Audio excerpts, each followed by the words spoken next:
remember I started in Austin, Texas. I was 18 years old in 1967. They sent me to Double-A ball, and that's quite an awakening. Played my first game in Little Rock, Arkansas, and things were a little different. Things were a little different in our country. Things were a little different because of Vietnam, because of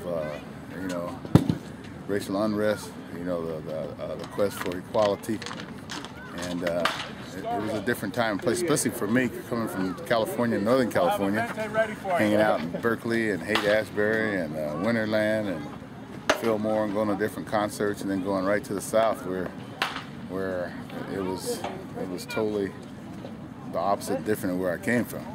And it was different on the black and Latin players because we weren't allowed to live where the white players lived, or even room with guys. And so, like I said, it was kind of a confusing time for some of us, but the one constant and one consistent thing was baseball. And the fact that we were all together playing baseball, and I met some really good guys from all over the country. That was my first experience, with guys from Latin America other than Mexican Americans that I grew up with. And like I said, I had a great time, and then the one thing that really helped me more than anything was being around the great Hank Aaron and him understanding the South, being from the South. Most of our teams on the Braves were from the South, in the South, and also my first and only and last roommate, Ralph Garr, was from Grambling, Louisiana, dead in the South. And so, he helped me out a lot. He helped me out, how to deal with things, how not to take everything personal, try not to be as sensitive about things or a lot of situations that you couldn't help or change at that time. When to kind of speak up for yourself and when to be cool, knowing that you're in a situation that you couldn't win at that time. And so my minor league experience was one of the best experiences that I've ever had. It taught me a lot about life, taught me a lot about people. I got to see things from a different point of view, from a southern point of view, to help me deal better in a western point of view of things, and to try to find somewhere in the middle as a mindset and attitude.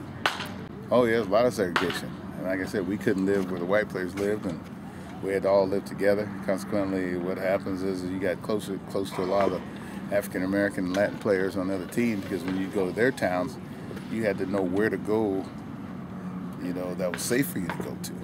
Or, I'd never been in a situation where I was only allowed to go to to the black clubs or bars or restaurants, or certain places we couldn't eat at.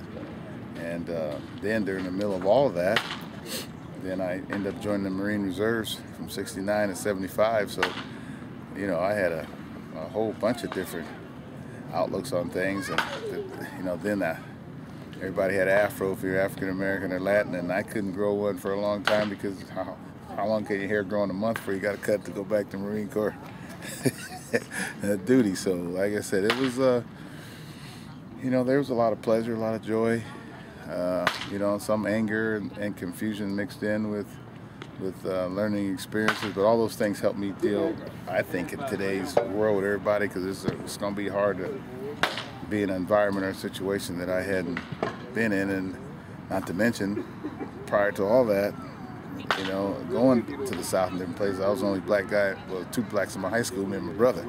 So I go from one situation to a totally different situation, but I think that helped me deal in almost every environment there. And then I played winter ball in Venezuela, Puerto Rico, and Mexico, so that helped me deal with understanding the, Latin players.